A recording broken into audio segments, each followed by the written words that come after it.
नमस्कार दोस्तों। आप लोगों ने ये कहावत तो जरूर सुनी होगी कि वक्त मेहरबान तो गधा पहलवान। लेकिन आज मैं कहानी लेकर आया हूँ और उस कहानी का शीर्षक है कि वक्त मेहरबान तो पंडित पहलवान।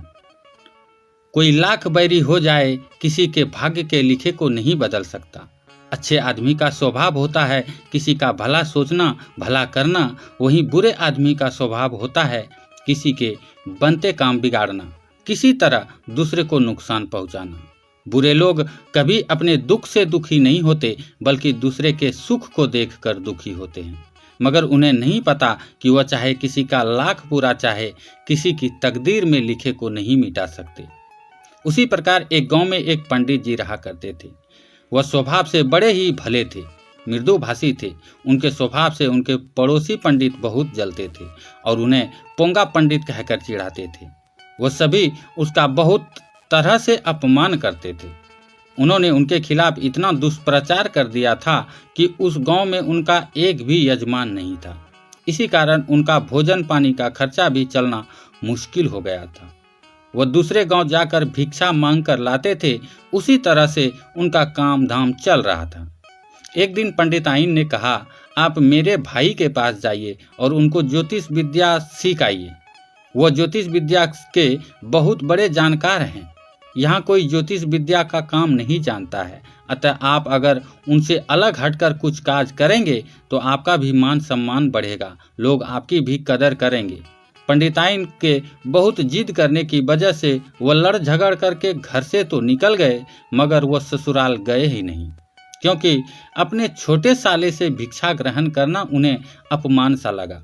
वह सोचने लगे, अगर तकदीर में धन लिखा होगा तो मिल ही जाएगा, अगर नहीं लिखा होगा तो लाख यत्न कर लो, एक पाई भी नहीं मिलेगी। वह इसी तरह गांव दर गांव इधर उधर कई दिनों तक घूमते रहे और जब 2 महीने बीत गए तो वापस लौटे। पंडिताइन घर में रोटी बना रही थी और पास बैठी अपनी सहेली से बातें कर रही थी। पंडित जी दीवार में कान लगाकर अंदाजा लगाने लगे कि आखिर पंडिताइन घर के अंदर क्या कर रही है। उन्होंने सुना पंडिताइन किसी स्त्री से बात कर रही है और रोटी बना रही है। सिर्फ 2 बार पंडिताइन ने हाथ थपथपाया, इसका मतलब पंडिताइन ने सिर्फ 2 ही रोटी बनाई है।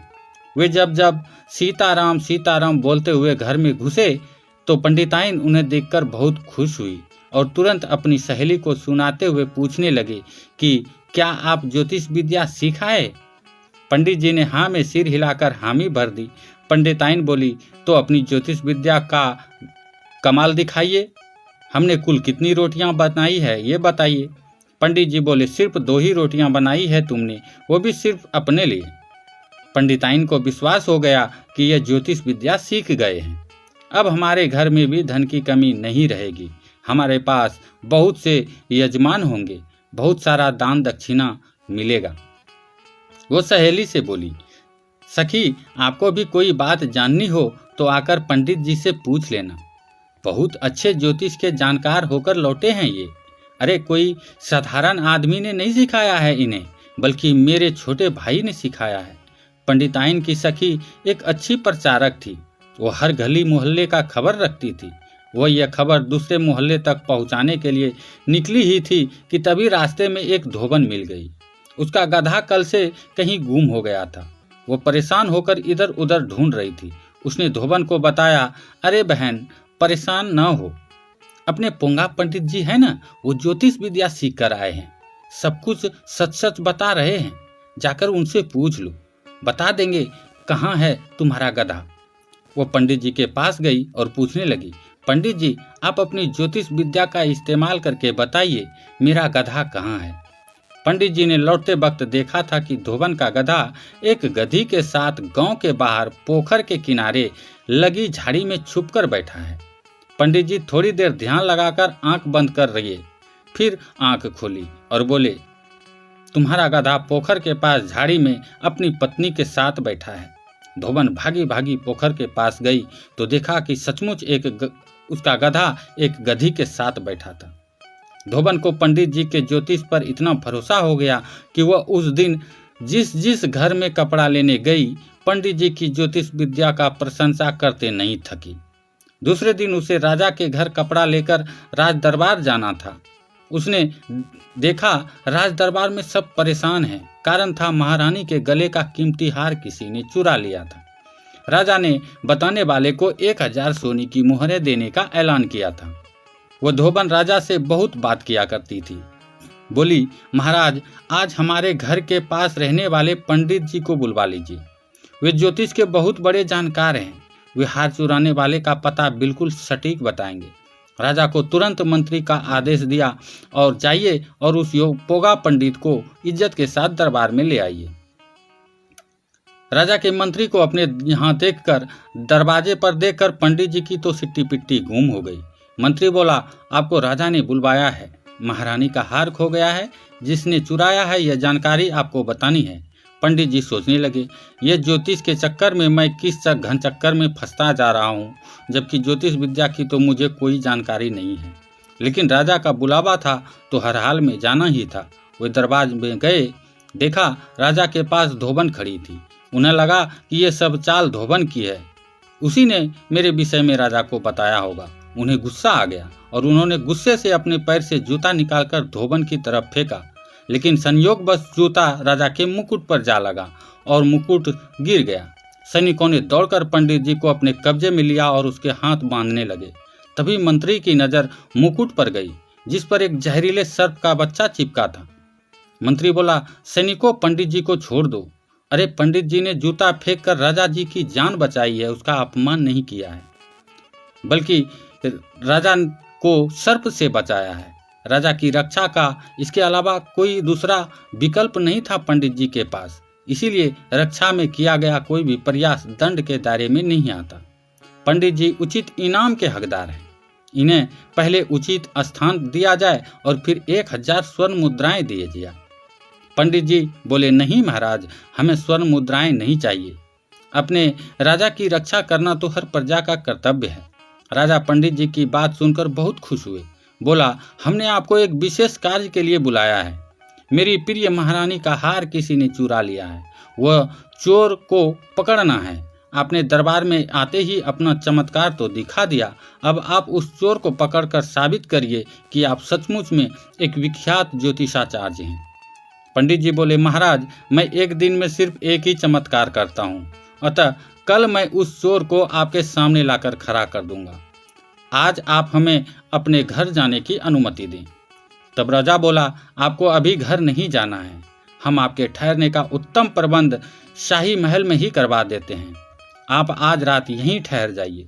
पंडित जी की महल में ही ठहरने की व्यवस्था कर दी गई, मगर उन्हें महल में नींद नहीं आ रही थी। उन्हें कुछ सूझ ही नहीं रहा था कि अब क्या करें। कल राजा के सामने चोर को कैसे पकड़ कर लाएं, जबकि मुझे तो कुछ भी पता ही नहीं है। रानी का हार अगर नहीं मिला तो राजा सोने के मोहर देना तो दूर, मुझे सूली पर भी चढ़ा सकता है। इस पागल राजा का कोई भरोसा क्या करना। वह गाने लगा डर के मारे, आजा रे निंदिया सवेरे जान जाएगी, अर्थात नींद आ जाओ, सवेरे तो मरना ही है। वह बार बार यही गाना गा रहे थे। संयोग जब बनता है तब वक्त मेहरबान हो ही जाता है, और जब वक्त मेहरबान होता है तो गधा भी पहलवान बन जाता है। संयोग बस जिस दासी ने वो हार चुराया था उसका नाम निंदिया था। वह दिन में पंडित जी का चमत्कार खुद देख चुकी थी। वह जान गई थी कि कल सुबह पंडित जी मेरे केस पकड़कर राजा के सामने लाकर पटक देंगे। राजा के सैनिक बेरहमी से मेरी हत्या कर देंगे। वह पंडित जी के कमरे के पास ही टहल रही थी। उसने यह कहते सुना कि आजा रे निंदिया सवेरे जान जाएगी। वह समझ गई कि पंडित जी सब जान गए हैं और मुझे बुला रहे हैं। अब मुझे देर नहीं करनी चाहिए, वरना मेरी मौत तो निश्चित है। वह पंडित जी के कमरे में गई और पंडित जी के पैर पकड़कर बचा लेने की दुहाई देने लगी। पंडित जी पहले तो हक्के बक्के रह गए, मगर तुरंत समझ गए कि इसी ने हार चुराया है। वे बोले, चलो, मेरे बुलाने पर तू आ तो गई। मैं एक पंडित हूँ, किसी की हत्या होते नहीं देख सकता। ऊपर से तो तुम एक स्त्री हो। तू किसी तरह उस हार को रानी के तकिए के खोल के अंदर डाल दे। मैं तेरी जान बचाने के लिए एक झूठ बोल दूंगा। वैसे अपनी जिंदगी में मैंने कभी झूठ तो बोला नहीं है, मगर एक झूठ बोल देने से अगर किसी की जान बच जाती है तो उसमें शास्त्र के अनुसार कोई पाप नहीं लगता। सुबह दरबार लगा। पंडित जी हार चोर को विषय में बताने वाले थे। राजा का दरबार दरबारियों से खचाखच भरा था। पंडित जी राजा के सामने आए और बोले, महाराज, रानी का हार किसी ने नहीं चुराया है, बल्कि रानी उसे स्वयं रखकर भूल गई है। इस वक्त हार उन्हीं के सिरहाने तकिए के खोल के अंदर दिखाई पड़ रहा है। आप विश्वास के लिए स्वयं चलकर देख सकते हैं। राजा उत्सुकतावश स्वयं गया तो देखा सचमुच हार तकिए के खोल के अंदर मिल गया। वो पंडित जी से इतना खुश हुआ कि उन्होंने राजगुरु बना लिया उसे, और पहले वाले राजगुरु को यह कहते हुए देश निकाला कर दिया कि तुम मुफ्त की रोटी खाते हो, आता जाता कुछ है नहीं। ऐसे मूर्ख पंडितों की हमारे दरबार में कोई ज़रूरत नहीं है। राजा के दरबार में दरबारी रहे किसी भी व्यक्ति को अपमानित कर जीवित निकालना राजा के लिए सबसे खतरनाक होता है।